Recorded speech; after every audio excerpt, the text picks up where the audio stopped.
You. What are you doing here? No?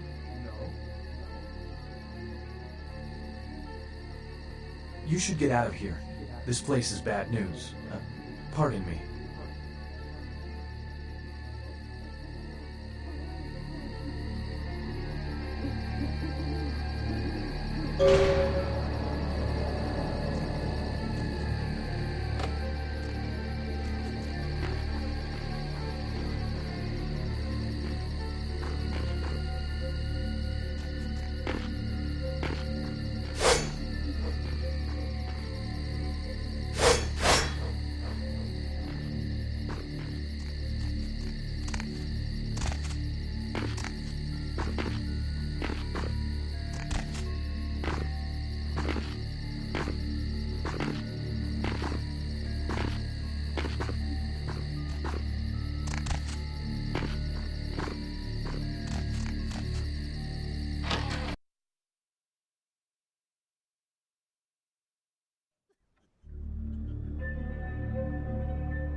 right.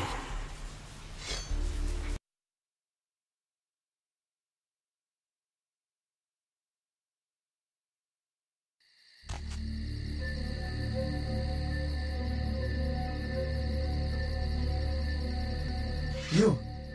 What are you doing here? No? You should get out of here. This place is bad news. Pardon me.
It is quite peculiar, the happenings I've been made to witness for my supernatural longevity.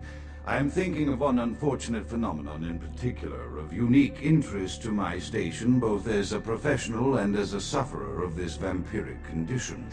It seems the stream of time has begun to erode the moorings of my chosen course of study, for the methodologies that gave birth to psychology are slowly disappearing. I find myself in an era that overlooks the physical component of psychological pathology time and again in favor of the sophistic practices of Freud. Phrenology, dactopintilism, and the rest of the old guard has fallen by the wayside, its champions all silenced in death, with my unique exception. Would that I could make my voice heard again, although it may be suspicious should I return to popular medical discourse 50 years after my apparent death. No, better that I continue my studies into the psychoses in secret. One day, may I hold up my own cure as validation of the methods. I am confident no cure for my condition, or that of my beloved wife, lies within our figurative minds, waiting to be unlocked by the correct combination of memories recovered from our childhoods. And I'm most certain it has nothing to do with the relationship between myself, my parents, and my genitals. Sorry, Sigmund, but I choose to stay my course. In time, too, may your star fade and disappear.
Another unfortunate casualty to tide of time, insane asylums.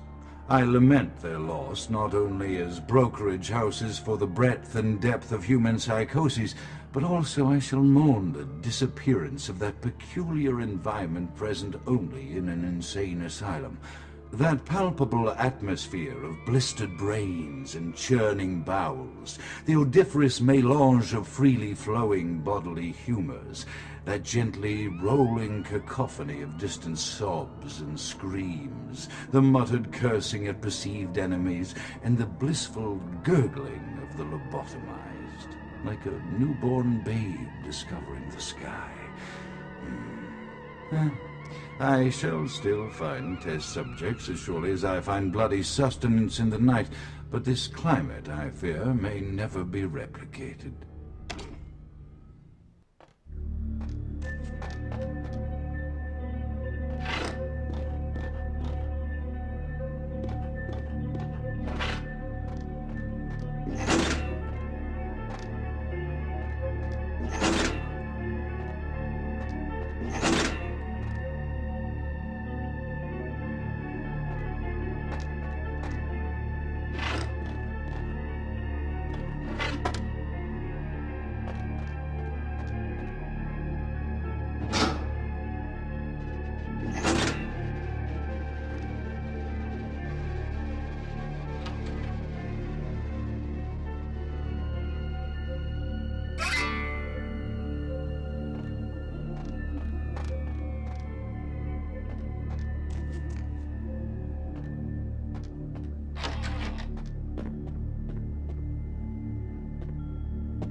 Often I reflect with great regret on the missed opportunity that was my infector.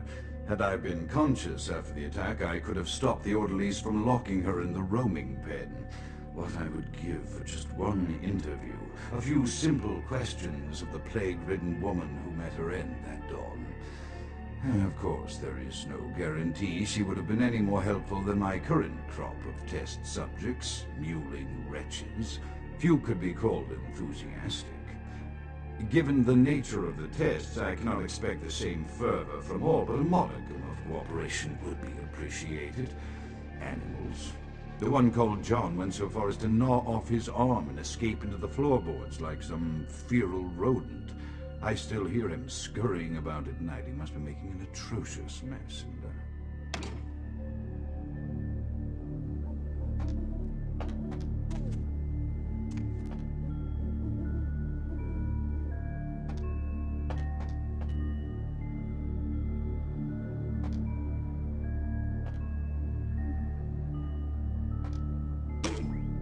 My studies proceed at a languid pace. I'm mired in a foul ennui as my wife's illness advances. My subjects grow restless without proper supervision, but I cannot pull myself back from this black depression. How many nights I've wasted now, gazing from the tower walk, pondering the frailty of existence.